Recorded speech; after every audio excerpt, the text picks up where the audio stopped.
ഗർഭകാലത്ത് എന്തൊക്കെ കഴിക്കണം, എന്തൊക്കെ കഴിക്കാതിരിക്കണം എന്നതിനെ പറ്റി ഒട്ടുമിക്ക ആൾക്കാർക്കും ഒരുപാട് സംശയങ്ങളുണ്ട്. സയന്റിഫിക്കലി ഇതിന്റെ യഥാർത്ഥ വസ്തുതകൾ എന്താണെന്ന് നമുക്കൊന്ന് നോക്കിയാലോ. ആദ്യം ഈ സമയത്ത് എന്തൊക്കെ കഴിക്കണമെന്ന് നമുക്കൊന്ന് നോക്കാം.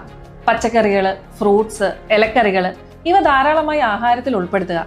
ഇവ നിങ്ങളുടെ കുഞ്ഞിന്റെ വളർച്ചയ്ക്ക് ആവശ്യമായുള്ള വിറ്റാമിനുകളും ധാതുക്കളും നൽകുന്നു.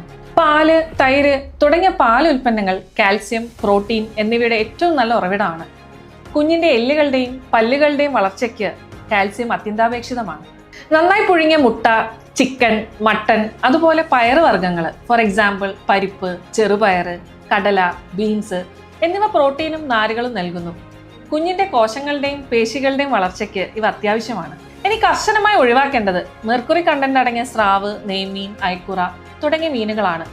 ഇത് പ്ലാസന്റ വഴി കുഞ്ഞിൽ എത്തുകയും വളരുന്ന കുഞ്ഞിന്റെ നെർവസ് സിസ്റ്റത്തെയും ബ്രെയിൻ ഡെവലപ്മെന്റിനെയും ദോഷകരമായി ബാധിക്കും. അതോടൊപ്പം വേവിക്കാത്തതോ പകുതി വേവിച്ചതോ ആയ മാംസം, മുട്ട അല്ലെങ്കിൽ അത് ഉപയോഗിച്ചുണ്ടാക്കുന്ന മയണൈസും മറ്റ് ക്രീമുകളും, അതേപോലെ പച്ച മത്സ്യം, സൂഷി, മുളപ്പിച്ച പയറുകൾ തുടങ്ങിയവ ഒഴിവാക്കുക.